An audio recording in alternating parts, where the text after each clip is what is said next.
Okay, thank you. We're live. Dreaming English is live. And we're going to talk today. We're going to talk about, it's part two of talking about our jobs.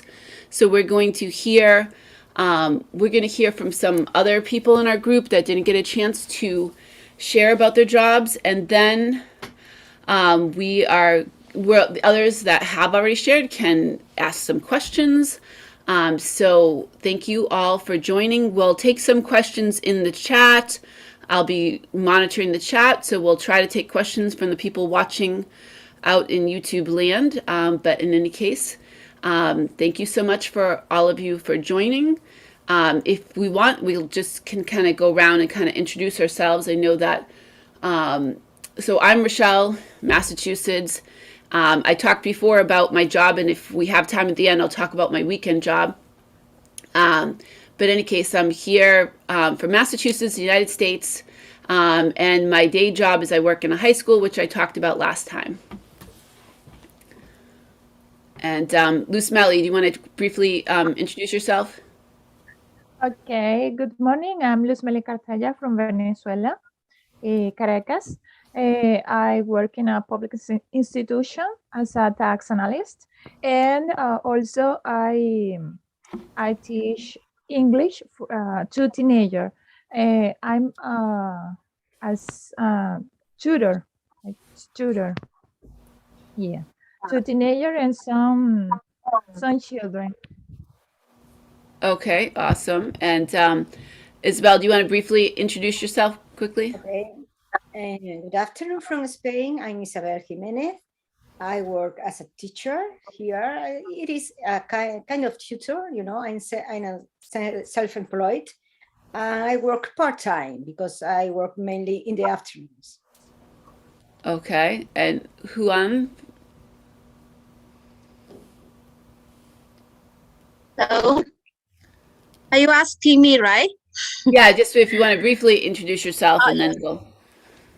Okay, thank you. Hello, everyone. Good evening from Vietnam. My name is Huong. Yeah, I'm from Vietnam. I'm a lecturer in a government university. I have been teaching marketing, economics, and international business for more than 17 years. I'm very pleased to meet you. Thank you. And Ken, you're sideways. If you want to turn yourself around, you can introduce yourself. Okay, that's better. Okay, I'll have to find a way myself. Okay, so my name's Ken. I'm from the UK. I'm a cameraman. And I help out on various groups with English as well. So that's me in a nutshell. All right, awesome. And Fatima. Yeah, this is Fatima from Bangladesh, and by profession, I'm a student. And now I'm doing bachelor degree about political science. Okay. Thank you, Rachel, for inviting me here. All right, thank you. So what we're going to do is we have two people, Isabel and Juan, who are going to talk about their jobs, and we're going to ask you some questions so you can talk about your jobs if you want. I know, Juan, you have a slideshow. You can share that. And Isabel, if you have any pictures, but you don't have to share pictures, but we'll ask you some questions. So it won't be just you talking. We're going to ask you some questions. It'll be like a conversation. Okay. So which of you would like to go first? Okay, I'm going to start first, if you don't mind. Absolutely. Okay, as I told you before, I work teaching English, you know, like kind of tutor for people of all ages and even adults, you know, because from time to time, adults need to start learning English mainly for traveling. So they need to manage when they go to a foreign country. So they need a special vocabulary for them. So a mix of ages. And for me, it is very rewarding, motivating, challenging sometimes, you know. You bet. So do you teach the students, do you teach them in person or do you teach them online? How do you teach? No, I teach them in person, you know. I go to their homes and then teach them. With the pandemic, it's been very difficult because it was impossible. So I decided to teach online, but you know, they were reluctant to be taught in English online. So I don't know what happens, but in Spain it is very complicated to teach them online. So it was impossible for me to teach at that time. But now we are starting again to go there to teach them. So it's okay, little by little. That's awesome. I think I shared last time I signed my daughter up to take Spanish online. She didn't really want to, and it was difficult. I think she was 8 years old at the time, and I found somebody actually in Venezuela, and she was a teacher that taught like the same grade, the same ages. So I thought that would be awesome, and I think the woman tried her best, but it was difficult, and the sessions were an hour, but my daughter couldn't handle more than 20 minutes. So I can definitely like feel with you like how that must have been. During the pandemic, my job also went online, and I work with high school students, and it was really difficult. The high school students didn't want to turn on the cameras. They didn't even turn on their mics. They would just put it in the chat, and I wasn't teaching them, fortunately, but I was trying to help them with their college applications, and it was so difficult. So I can just empathize with you of what that must have been like, and I'm glad that you can teach them in person now. It was a great challenge, not only for teachers, but only for students. So, but you know, there are some of them that even they didn't have internet at their homes. So the government decided to give them free Wi-Fi, you know, to be online. But in spite of that, it is still very, very difficult to engage them and to teach online. And I don't know why. I don't know the reason, because it is the same. You can share your screen, you can talk with them without the mask, you know, because when I have to teach them in person, it is not the same because they are not able to see your mouth and your movements. So I think it could be better online. Right. I mean, as an adult, I think so too. I take lessons with somebody online, and I think that like being able to see your mouth when teaching language is very, very important. But kids, it's difficult. Like the same thing happened with here, is that students didn't have internet sometimes too, and they gave them hotspots, or sometimes they would go to like a McDonald's or something like that, and they would be outside in their car trying to access the internet. I had college students that were trying to do their homework that way. So it was very, very difficult. But teaching language, like, it's so important. Like, I wonder, do you at all think of those masks that have a like kind of like a clear thing so they could see your mouth? Yes, we've been trying to look for those masks, but it was impossible. And not only me, but only all the teachers in the language school, because for them it is essential. But I don't know why it was impossible. And it could be a good idea, but I saw some of them on the internet, but not. It was very difficult to get them, because at the end it was very uncomfortable because they were closed, and then Yeah, a friend of mine has one, and she says that is not. She works in a school, and it's not comfortable because I think it also gets like foggy. But she says it is helpful, so she was able to find one. Do you find there's a difference between, say, the younger pupils you have and say the professional business people you have, those who are learning English because they need it for business? Are they more dedicated? Do they realize yes, that for them? they are more dedicated. From time to time, I have some people with some specific vocabulary for doctors. And yes, of course, they need to study a lot because they have to do some research. All the research that is made is on the internet. It is in English. So they need to know everything, and they have to go to some meetings, and then it is necessary to understand between each other in English as well. So English is a great language to every profession. And yes, but the problem with that it is that they don't have enough time to dedicate to the process of the English. So, well, they try to do their best. They are dedicated, but it takes time. And Isabel, what kind of material do you use to teach? What kind of material? Well, they have their own students' book, you know, and then I Okay. make copies of them, and then I prepare the lessons in advance, you know. And when I have to teach some specific vocabulary, I go to the library, okay, and then I buy the books with that specific topic, you know. For me, it is a challenge. That's why before I told you that from time to time it is a challenge, because I had another student, and that he needed some vocabulary for military. So for me, I was learning at the same time. So yes. This is great because we learn it is like academic, you know.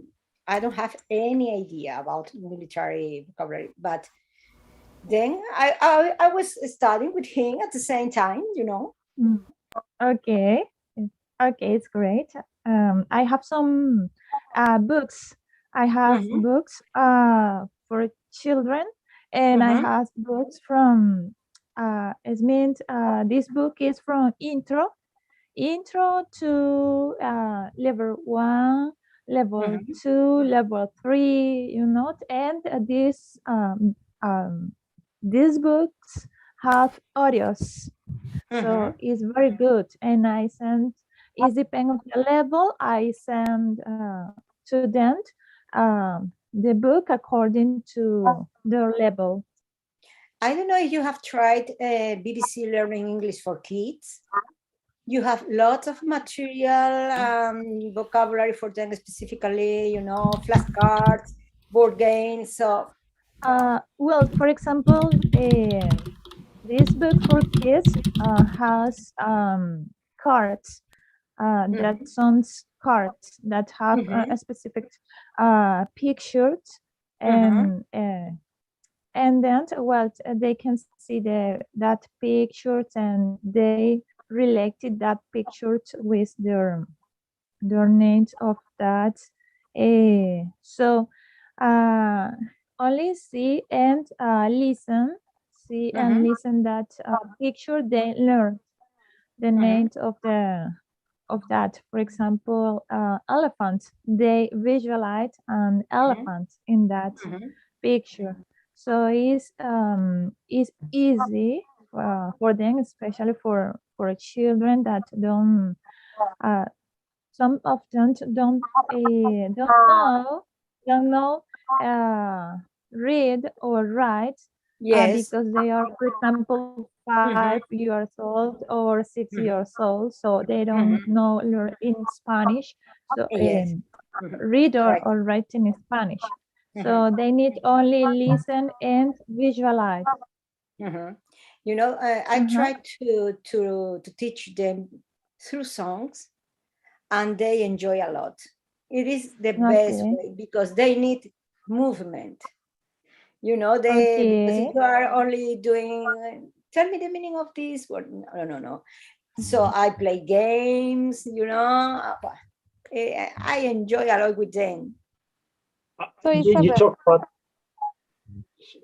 okay, sorry, you talked about BBC Learning. I mean, I know the BBC do a lot of stuff for teaching British children as well, with cartoons, with you know, the television they produce for children generally. Are you able to use any more of the resources outside of BBC Learning? Are you able to get stuff on the internet? Yes, we have lots of resources, mainly on YouTube, you know. And there is a page I ISL Collective, and you have some great material for them as well, not only for children, but also for adults, and mainly from BBC. Yeah. BBC, because we have flashcards, games, songs, anything. Yeah, they're normally really well thought out. I mean, past BBC did quite a lot of language learning programs, which I think have now kind of gone online. So they've gone away from standard terrestrial television. So they're kind of, I still say they're sort of world leaders. They're the leaders how they various languages. No, I think that yes, you can. I think that you can turn on to US language or English, okay, but mainly standard English. And you can find as well some levels, level 1, 2, 3, 4. So you can pick one of them. Yes. No problem. We have lots of material on the internet. Thank goodness, because some years ago it was so difficult to find material. You had to buy anything. And I bought many books, many CDs, because it was the only way to teach them. But right now you can go to YouTube, choose a video for some specific vocabulary, for example, for the weather, clothes, and you have many songs. They explain the vocabulary really well, so I have no problem. Yes, it's very easy. I want to share, Julio from our group says TV shows for children are a great tool to teach them too. Yes, I totally agree with him. Yeah. But the best thing to teach children, it is that they have to be playing, you know. So you have to challenge yourself, to find something that push them to study English, because as Luzmeli tell us, is they don't even know how to write in Spanish, so they don't recognize anything, only because they listen to the word. So, but I have no problem. I have no problem at all with that. Yes, listen and visualize it. Exactly. It is the only way, because they don't even know how to write, so they are learning to write. So. Okay, Isabel, may I ask you a question? Yes, of course, Fatima. You are a teacher. You are teaching for a long time, yeah. Not a very long time. Only 12 years ago. 12 years. Because before teaching English, I work as a dressmaker, you know. Oh, okay. So anyway, I decided to change my job to learning English, because it was my passion since I was a child. But that's for some reasons, it was impossible to study. So then there was a point that it was not very profitable to work as a dressmaker. And then I decided to change my life completely and do what I wanted. Yeah. Anyway, so what was your journey like to reach your current position? What was your what? Could you repeat, please? What was your journey? Your dining? Like journey. Journey. Your journey. I don't know what you mean. Camino. Your way. Journey is camino, but my way of how? Like how did you get to where you are now teaching English? Like your journey, like what steps did you take? Like your journey. Okay, yes. Well, I started learning English in a language school, and I did six courses. Then when I finished, I think that I needed some real practice. So I went to study to the United States, to Lincoln, Nebraska, to do an intensive English course. I was living there for 1 year. And then I came back here to Spain to teach, you know. Okay. Since then, I've been teaching English, but you know, I need to improve my speaking, because for some personal reasons, there was a gap between since I was there in the United States to teach here. Then I lose my confidence with my speaking. So I'm trying to do my best right now. That's super easy if you're not using the language every day to feel rusty, to feel less confident about speaking, especially I think with speaking with natives, because you have that challenge of having to perform to natives and make sure you get the grammar and the pronunciation right. So I can totally understand the same thing in terms of not using the language you have learned after you've done a course or you've lived in the country. If you do, you lose confidence and you lose your ability to fluently speak in that language. So something I think, something I felt as well is that going back to speaking Spanish was always felt frightened when I was speaking with natives, because you're going, am I saying this correctly? Are they going to understand me? Is my level at a high enough level? Am I at a high enough level for them to deal with that? So yeah, I totally understand that situation where you have a break and all of a sudden you come back and think, I'm not quite prepared for this. I think it to come back to the United States to do another course, but because of the pandemic, I had to stop my plans. So now I'm thinking to go to UK because it is closer, and now I have friends there that they can help me to improve and to show me everything there, the costumes, everything. So as soon as the pandemic finishes, I will go there. Same with me. I was planning to go to Spain and the pandemic happened, because I went to Costa Rica to study Spanish and feel the same as Ken sometimes to speak the Spanish. Like, I'm like, oh, I'm rusty and all that.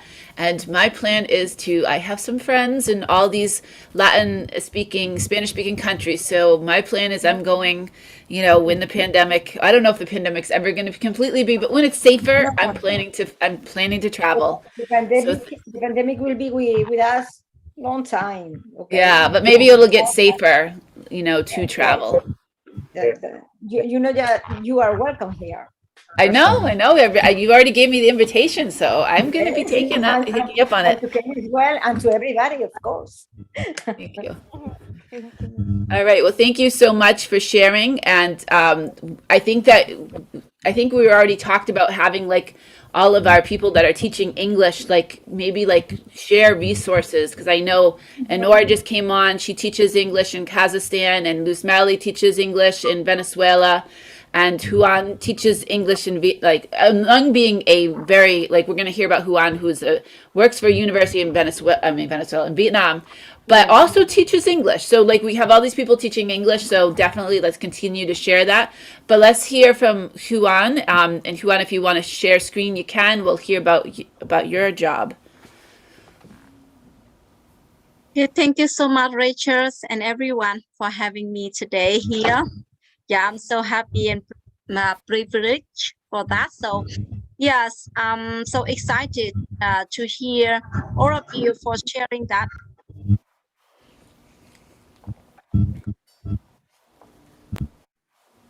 Yeah, so right now, I would like to share about my life, my experience, my story. Yes. I'm also a teacher, a lecturer, so with more than 17 years teaching. But to be honest, I have just taught my subject in English for 2 years. I mean, international business. Yeah, but before that, I just taught my student in my mother tongue, my native language, Vietnamese. I would like to share with you the office, right? As I have said that I have been here, I have been teaching here, this university for more than 17 years. This city is about 100 kilometers away from Hanoi, the capital of Vietnam. So of course, now I live away from home. Yes, because my home is next to Hanoi, the capital of Vietnam. It's a kind of this remote and a little bit mountainous location, but we have more than 10,000 students. They are from different countries like such as Laos, Cambodia, Thailand, and Korea, and even China. We have them, and of course, they are from different provinces in Vietnam as well. So if you see the website, you can see my face here. I can show you a little bit about my faculty here in Vietnamese, but we have an English version. But here I will show you about my face here because of my journey with 17 years. So here you can see my face here, right? Yeah. So we also have English version with we have 12 faculties in this university with a lot of majors. Yeah, a lot of majors you can see. So we will celebrate Lunar New Year's in 3 weeks. So we will have 15 days off. Yeah. Actually, this has started from today. This vacation. And now I would like to share with you my favorite things about my life, my journey as a teaching, and also I got PhD degree in 2015. And in 2018, I got the Fulbright scholarship to study in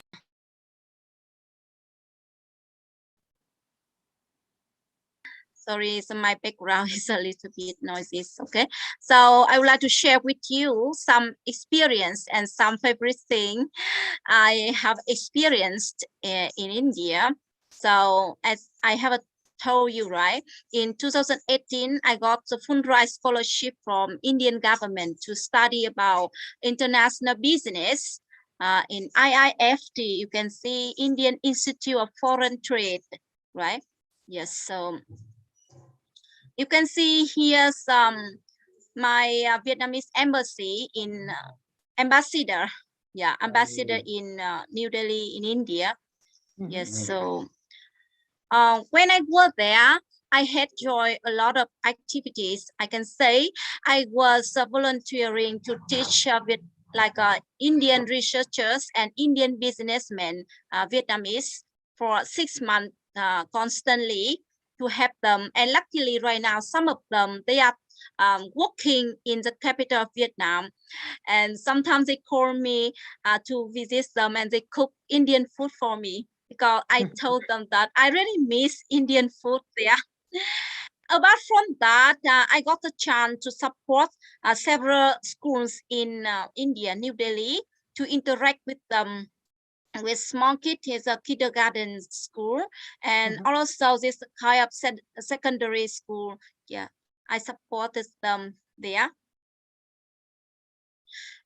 And in addition to that, I got the chance to meet people from more than 23 countries. You can see different picture. Yes, so actually when I was there a little bit, I feel shocked because of their languages. You know, they have a lot of different, I mean, various languages there. And Hindi, yes, they organize some basic Hindi classes for us to study spicy, but just some few words I could say.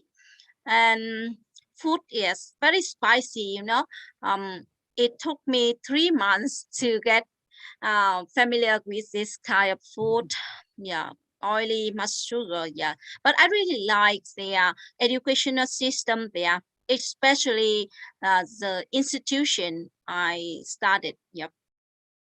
And with food here, I was very surprised with chicken biryani here and a lot of restaurants there. Also, I love naan, paratha, yeah, and several kind of like a specialties in India. It's very nice and it's a very like a mouth-watering. And I got the chance to visit a lot of Vietnamese families. They are living and working there, yes, in New Delhi. And there's some people. We celebrated Lunar New Year in the embassy there in New Delhi. Yes.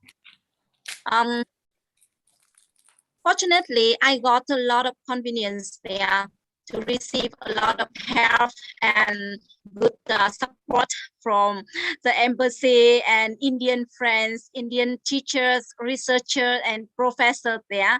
So that's why I was so lucky for that. Yeah, you can see that when I graduated from this institute, so the ambassador there, he went to congratulate us. And you can see a lot of cultural interaction there as well. I I had joined, and here my student, and also I was very surprised and impressed about visiting Jaipur. You can see that's like water festival, water show at night. It's very amazing.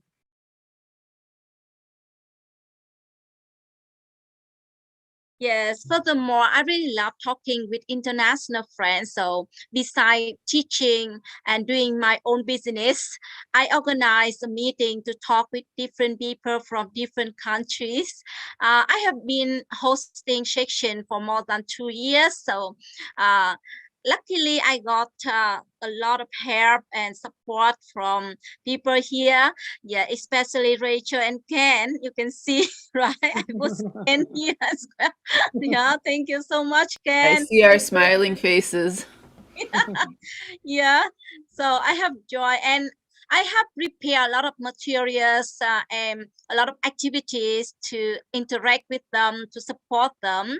Yes, because I love talking with people in English and share my stories, my experience, and everything from my culture, my country as well. And apart from that, I can learn from other people from different parts of this world, right? Yes, thank you.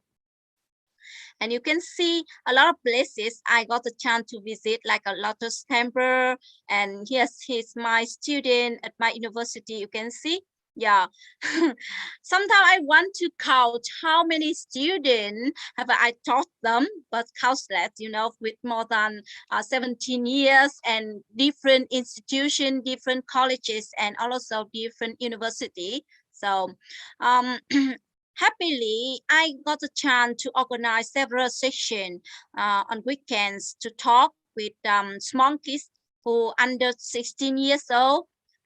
You can see that, right? So both support, I support the adults and small kids as well. Yep. So that's different kind of level, different kind of people, and like a stage of age. Yeah, so you can see that picture, and I'm very honored and privileged to be the part of this community and also support my embassy in India. You can see my face here, and also they put our picture there. So that kind of like an honorable moment for us. Let me share with you with that. Okay. I can share with you. Wait a moment. So if you visit this website, Facebook, you can see here, yes, a lot of activities, and you want to search about like doing business opportunities, or also like hunting for scholarship, you can go for the website or this Facebook, you can look for that. Yeah, so they also can put our picture here. So I'm so happy to be presented for this. Thank you. Well, thank you. Thank you for sharing about your journey. I can't imagine like being a professor. Like you're a professor and you've studied in India. Just amazing. Thank you for sharing. So, what questions do we have for Huan about her job? Yes, I have a question for one. Okay. Do you think that people in England, in India, do you think that Indian people have a great level in English? Because I have some friends that they are really good at English. Okay, so I can tell you that they are good at English. I can say that, and people from European countries, I mean native language, speak English, spoken English. They can understand everything they say. But the thing here, sometimes they add their accent, I mean Hindi or native language into English. So that's why, you know, for me, I'm not native speaker. I'm from the country. We don't consider English as an official language. So that's why we are facing a lot of challenges and obstacles when listening to them. To be honest, it took me 3 months to understand their English. Yeah, but they have no problem with other countries like people from the UK, the US, and other country. Yeah, amazingly. But for like a different country, Asian especially, I can say, we are facing a lot of problems, difficulties while listening and understanding them. So it took me 3 months to get yes, they have a special accent, yes. But right now, I have no problem with their accent. I can understand every single word they said. Yeah, we call like a English. English. And what's the purpose of Vietnamese people? Yeah, for Vietnamese is a mother tongue. Yeah, my native language. Going there to India for business? For studying, I got scholarship. For studying what? International business. Ah, okay. Okay. I studied there 13 months, twice. I visited India 2 times, 1 year and 1 month. Yeah. So they are good teaching business. Yeah, they are really good with they are like trade policies. Amazing, you know. You can they can exploit and take advantages about like logistic, sea, ocean transportation. Really good, you know. They are good at doing business and like building up their like business partners. Were you studying in a Hindi university or international university? Yes, that's in Indian Institute of Foreign Trade. That's the most famous institution in India. They just train and they just educate. I mean, like master degree. They don't have undergraduate student.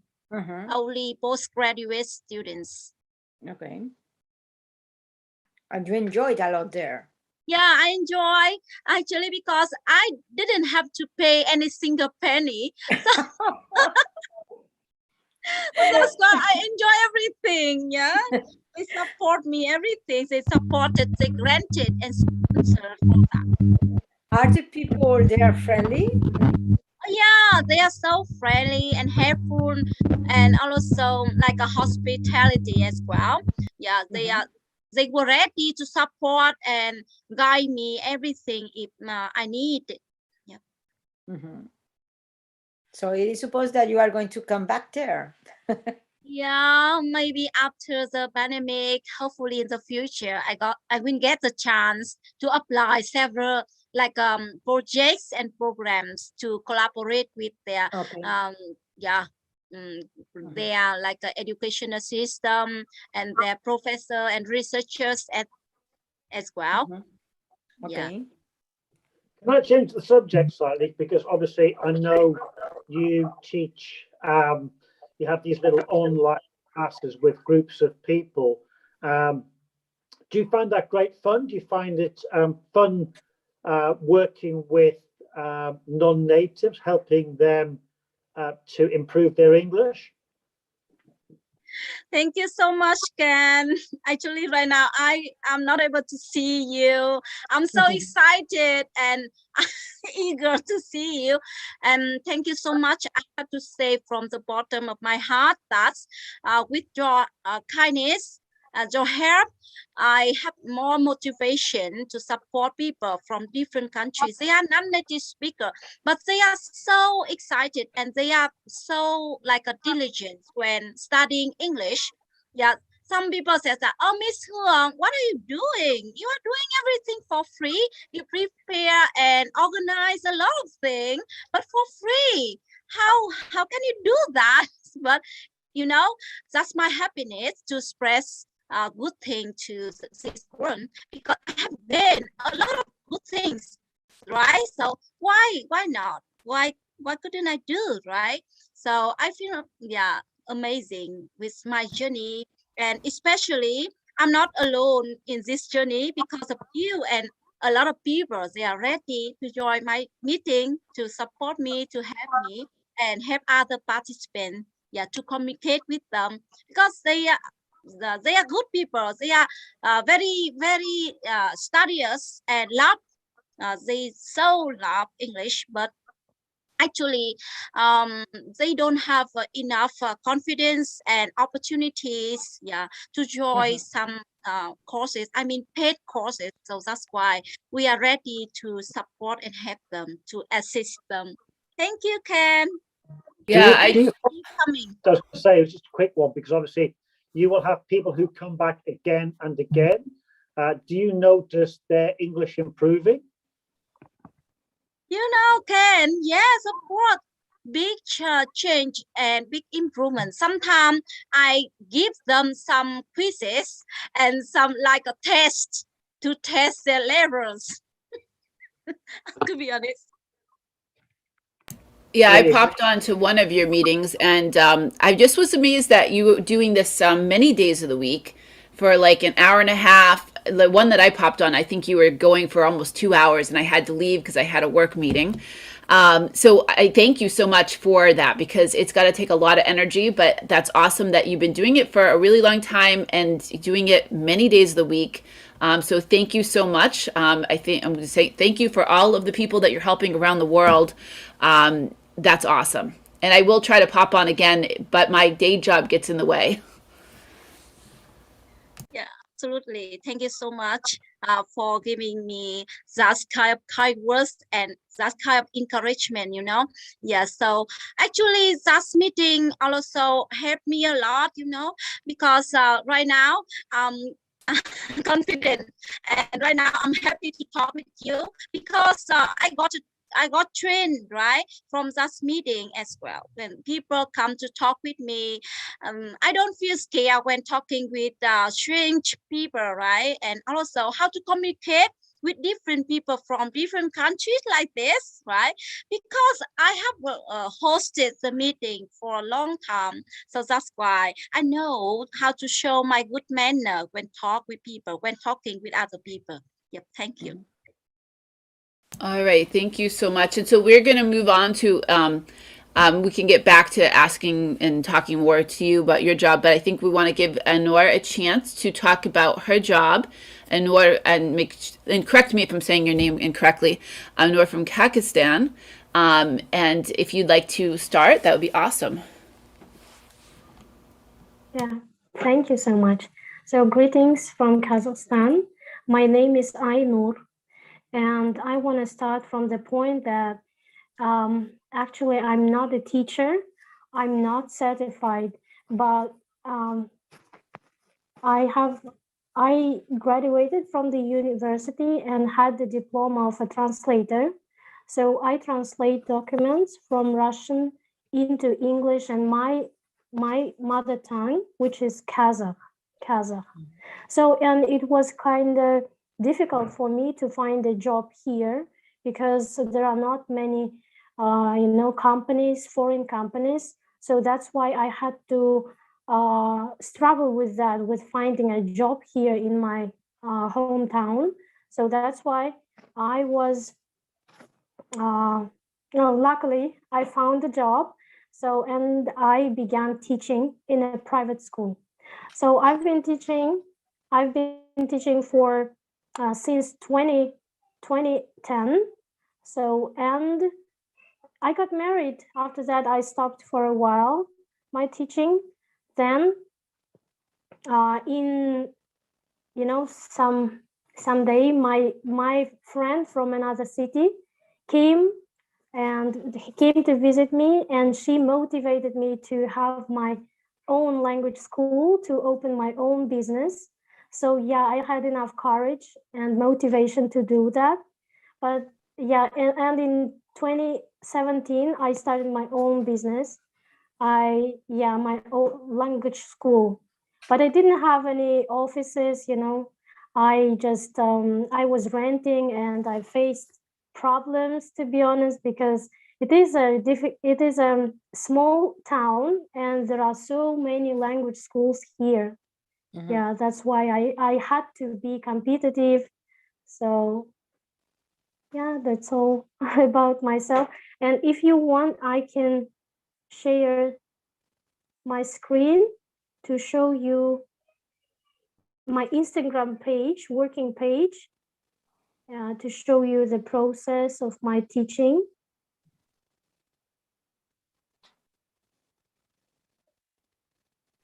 So, Absolutely, we'd love to see that. can you see my screen? Yes. Okay.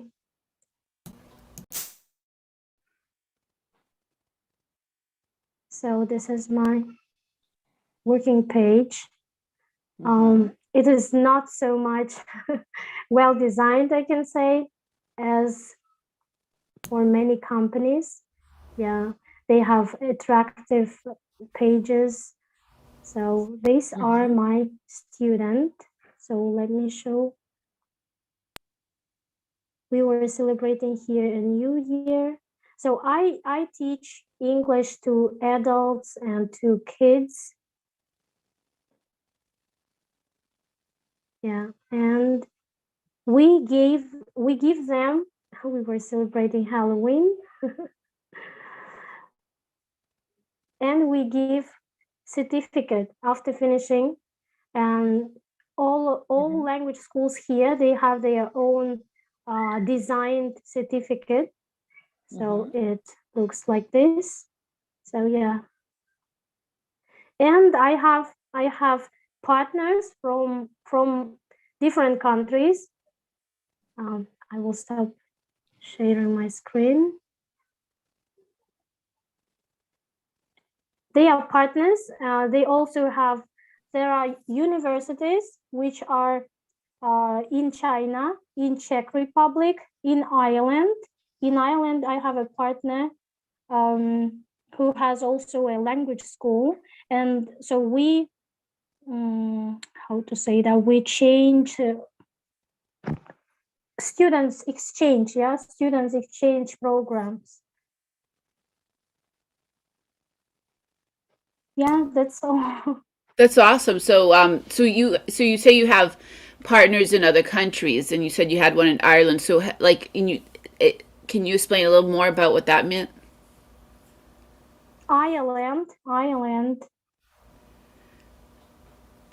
So, which is the part of the UK.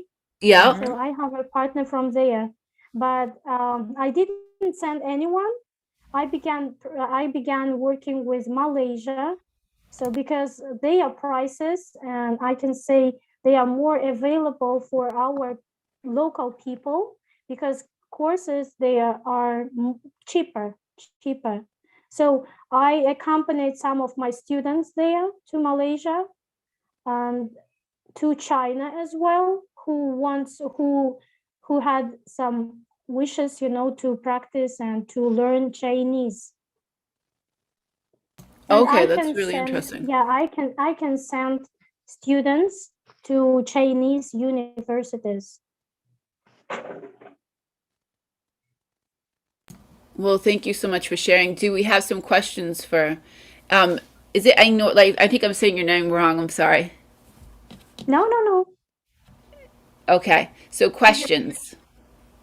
Ainur, Agnur, do you find working with children, the more fun you bring into the class, the quicker they learn? Looking at the pictures of things like Halloween and festivals and things, do you find that when they're having fun, they learn quicker? They relate to English, they relate to the subject? They learn quick. Yeah, they learn quicker. Yes, and I have much fun, you know, working with kids because they perceive information, yeah, so fast. And as Isabel does, you know, I use songs, yeah, because they are so active. I try to engage them, yeah, involve them into the process using songs, playing games. Yeah. So are you rather like some of the other English teachers here as well? Do you find, you say you find the interactive learning is great fun. Do you also use YouTube and podcasts as a way of helping the children and the adults to improve their English? Mostly I use links. Ken, you know that I have been teaching for 3 years already online. So yeah, that's why I use some links with adults. We do quizzes, yeah, we do some tests, so such kind of things. And podcasts, they also work only with adults and teenagers whose level are higher. Okay, that's interesting because is that because the podcasts are just not designed for younger or less advanced English learners? Do you find podcasts are more designed for high-level English learners? No. There are podcasts for even elementary students, but still they should be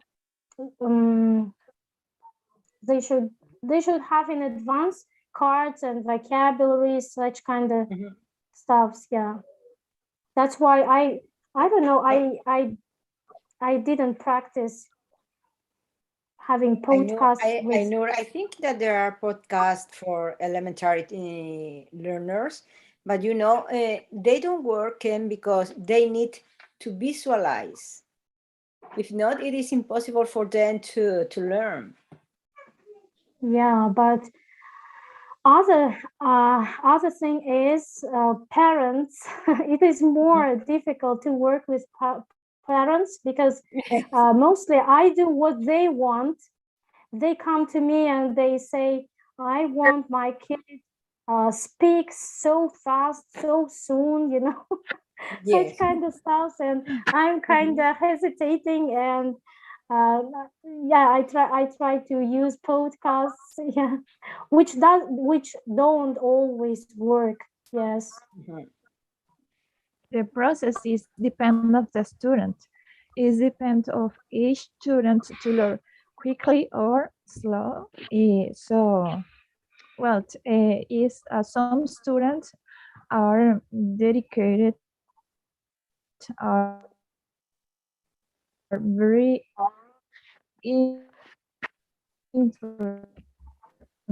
language, but they don't like study so much. So it's happened. Yeah. I think that in my opinion, some students think that only studying 2 hours with you, it is enough. And then it is impossible. You have to study for yourself. That's right. If not, with 2 hours a week, it is impossible. It's not enough. It's not enough because we have to involve every day, every single day with the language. It's not always 2 hours with the tutor or at school. No, it's not enough. I'd have to agree. The idea of just, because it's not like maths or something which is, I don't know, quite fixed. Language is really, it's about how you pick words, expressions, how you pick grammar up. And it's, I think it's kind of quite illogical at times. Something can just trigger in your head about a word in English or in Spanish or German or whatever it might be. And you pick it up because you can just link it to something. And it becomes, you just pick that word up. Whereas I think in other subjects, that it's more logical. I think language is illogical. I don't think it's something you learn in the same way. And I have to agree. I think just 2 hours a week is really not enough. By the time you've done the lesson and you get round to the next lesson, you've kind of forgot. You need to be practicing, working on it every single day, don't you? Yes. I had a pupil, Ken, that I used to teach him twice a week, on Mondays and Fridays. And then I started my lessons on Monday. And when I came back on Fridays, the book was in the same position that on Monday he left. So it is important to learn like this. And he was complaining that that he wasn't doing progress. Okay, it is. You have to study. I can see your book in the same position that you left on Monday. So, are you studying more during the week? Do you find? I mean, I don't know whether if the ability to express how important it is to have a second or a third or a fourth language, how useful it is to how useful it will be in their future life. I mean, obviously, for you in Spain, given the fact that so many of the North European countries, English is such a solid part of their education system, and many of the younger people now learn English and speak English really well, that if they want to go to Germany or to Sweden or Finland, that the language they will be using will not be their own Spanish, but it will probably most likely be English. And I suppose for on the other side of the world, in Latin America, the chances are the countries they're going to be visiting or that they'll want to visit or they will trade with will probably be North America and Canada, where English obviously is vitally important. Is the relevance of the language in terms of the potential economic benefit later on in life in employment, is that an incentive for some people to learn? No, Ken. In Spain, we don't have that necessity, That's why we are not very good in learning English. Good at in learning English, And I think that we are doing something wrong in my country, because you can learn English since you are a child, but they are not able to produce what they are learning through all the years when they are adults. So I think that something is wrong. I don't know why. I think that the most important thing is to teach them how to speak, not grammar, not anything. It is like when you have to use a bicycle. When your parents teach you how to use a bicycle, they don't teach you the mechanic of the bicycle. You have to ride the bicycle and then go start using it. So it is the same. You have to start to producing the language and then later the grammar. I don't know. We have to interchange the way of learning the language. Was when I went to Portugal, all of their TV, which was made in English, which was transmitted in English, it was subtitled, whereas Spain dubs. And I think the Portuguese had a far greater literacy in English than the Spanish. And I think that's because they were, and the Nordic countries are the same. They don't dub. Everything is subtitled. So it's a language they are listening to on a daily basis. And they're picking it up all the time. Like I say, in Portugal, when I was there, I was surprised that everything was subtitled, nothing was dubbed. Do you think if Spanish TV did the same, if they literally subtitled English-speaking programs and English-speaking films, that there'd be greater relevance for Spaniards in terms of learning English as a language? It would give more context. Of course, without any doubt. I have friends from Finland, and the same thing that I think you were just mentioning Scandinavian countries, and they love English television, but they have to really learn how to read the subtitles, and they learn it. They're very good at English because of the fact that they consume so much English television. Okay, learning English hasn't been so important in Spain, at least until the last 20 years. No more, so we are not used to using English in our daily basis. So students complain about the process of learning, and the thing is that not until now they have shown teachers didn't know the right way to teach the language, because most of them they weren't able to speak well. So only teaching grammar. So now they are trying to introduce the speaking, but they don't have enough time to teach them how to speak. Not all the students do the same, some schools are better than others. Some universities or college are more advanced in teaching some languages. I mean, I think you have a point there that if you have teachers who are not fluent or don't have a good level of whichever language it is, in this case, it becomes incredibly difficult to pass on any knowledge because they don't have the knowledge themselves. So it's easy to go through the grammar, but I think you're absolutely right. The spoken side is much more important. You can read as many books about swimming as you want by the world's best swimmers, until you get in the water. Exactly. Meaningless, absolutely meaningless. So, I mean, I have noticed when I've been back to Spain that more people do speak English. When I lived there, nobody spoke English. But as I've gone back several times, either working or on holiday, I come across more people who do have a good level of English. Whereas I say prior to that, it was nobody.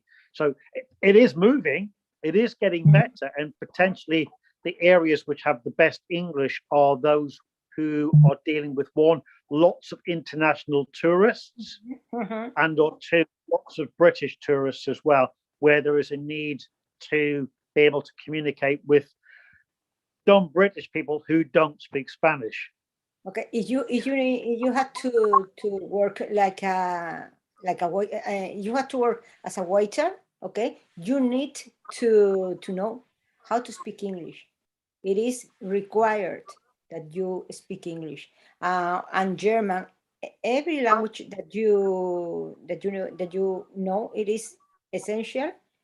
And in some tourist places. Yeah. Not for example here in my city. In my city, we don't have enough foreign country, foreign visitors to talk with them. Yeah, I suppose it is the financial necessity which is driving language learning. In this case, English language learning. It's the need to deal with foreign tourists, who many of whom they will be using English as their second language anyway. So potentially they're not even native English speakers, but you know, the Danes, the Finns, Germans, they're even French, and they're all using English as the language of communication. I mean, and I think how other people on this chat are finding the same thing, that it's the economic side of things which drives English learning, or which drives, in some respects, the learning of another language to accommodate and deal with foreign tourists or foreign visitors, foreign business. You're right, totally right. Yeah, that's been. So it's so funny. Go ahead. Yeah, it's so funny, but it's the same in Vietnam as well. Even more, we don't consider English as a second language, as a second official language in Vietnam. So we have a lot of challenges when learning English and studying English. They just focus on grammatical structures, and they don't focus on speaking at all. So that's why our students, even they have like 10 years, 15 years studying English, but they are not confident to talk in English, to speak English. So that's a big problem. Yeah, so I agree with you all. So hopefully we will have better. I think studying Spanish when I first started in the United States, it was all book grammar. And even in college, it was mostly book grammar. So I didn't have the confidence to speak. I went to Costa Rica for 3 weeks when I was in college, and that helped. But then there was a big gap between then and when I started picking up Spanish again. And I think only now, where there's all this stuff that I can watch YouTube videos, that I can practice with people on Zoom and Skype, and I can make all these international friends, that I have built up my confidence and just like really built up my ear for the language, because I'm able to listen to the language, where when I was in high school or college, I'd go to the library and you could get this big box full of tapes, cassette tapes. And that was the only way, or records even, right? That was the only way that I could listen to the language.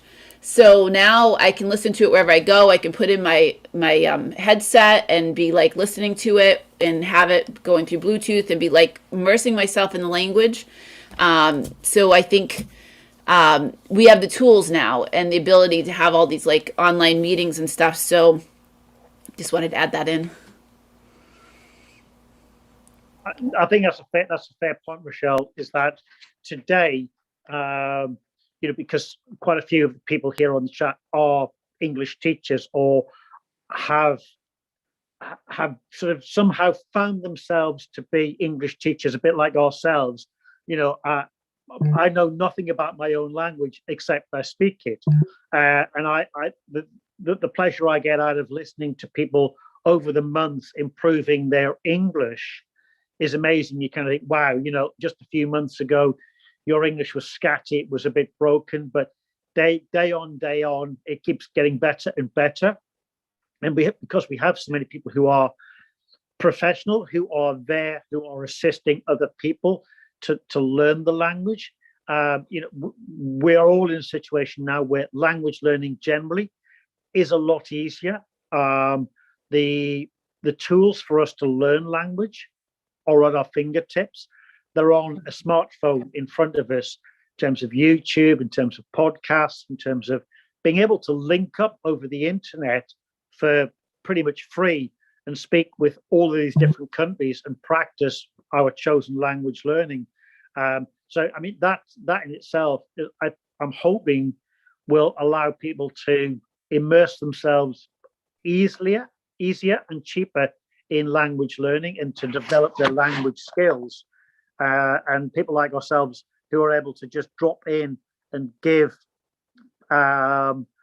those teachers in other countries a hand by being there to to clarify the pronunciation of English, which is a mess of a language, is, I think, so useful for them, because that's probably one of the biggest problems of English, is how we pronounce the language, as opposed to certainly with Spanish, which is a much more logical, thought out language. English is definitely a dog's dinner, as I keep calling it.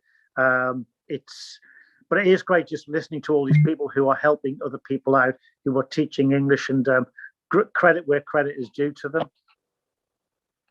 Yes, thank you. And the spelling too, right? The pronunciation, the spelling, the idioms. We were having the conversation the other day, and thank you all for, teaching the language. It's not your first language, and yet you are teaching it, and that's awesome. So Ken and I, while we're native speakers, I can't answer all those grammar questions, but I think that we can answer those pronunciation questions, or what certain idioms mean. I'm not sure if all that static is coming from me. Yeah. Wow, amazing. Oh, okay. Go ahead. Who has question? Yeah, I have question to Isabel and Ken. They are talking about that grammar is not important. We should focus on our speaking to communicate with people. So it's good. I also agree with it. But I am taking preparation for IELTS exam, international language, international English language testing system. So it is, I am doing preparation. So in this case, I have to know proper grammar for the IELTS exam, that it will require my band according my speaking. If I make any grammar mistake, then they will cut my band, and it will be bad for my exam. So in this case, definitely I have to learn grammar. Just only speaking. Obviously. So that's why I think this kind of exams, definitely we have to learn proper grammar and also pronunciation. I think in that kind of level going, I think obviously you need correct understanding of grammar and correct. I live in London, where we have a lot of immigrants. Their English is scattered, but they are able to communicate, and many of them have never had any teaching, so they pick it up. They learn enough English to deal with the situations that they are in. Obviously, for you, learning the grammar is quite important, but I think it's important that in your speaking, you make grammatic as long as you're understandable and you're communicating. For me, that's a big plus. So I think it's horses for course. We say in the UK, it's horses for course. If you're doing a university degree, well, yes, you're going to have a high level. If you're just dealing with day-to-day things, shopping, neighbours, the level doesn't have to be that high, but obviously the higher the better. Fatima, I want to clarify something. I think that you have misunderstood my words. I didn't mean that grammar is not important. I told everyone that you have to focus not only in grammar, but also in speaking. That's the difference. Of course, grammar is essential. Okay, thank you, everyone. And I do agree, both are important. I'm going to probably end now because it is super static and I don't know why. And we've been talking for a while. So thank you, everyone. But I'm going to end the live stream. And thank you, everyone, for taking part in this. All right, thank you. Thank you, Rachel. Thank you so much. Thank you so much, everyone. Have Thank you. a nice day. Nice time. Thank you.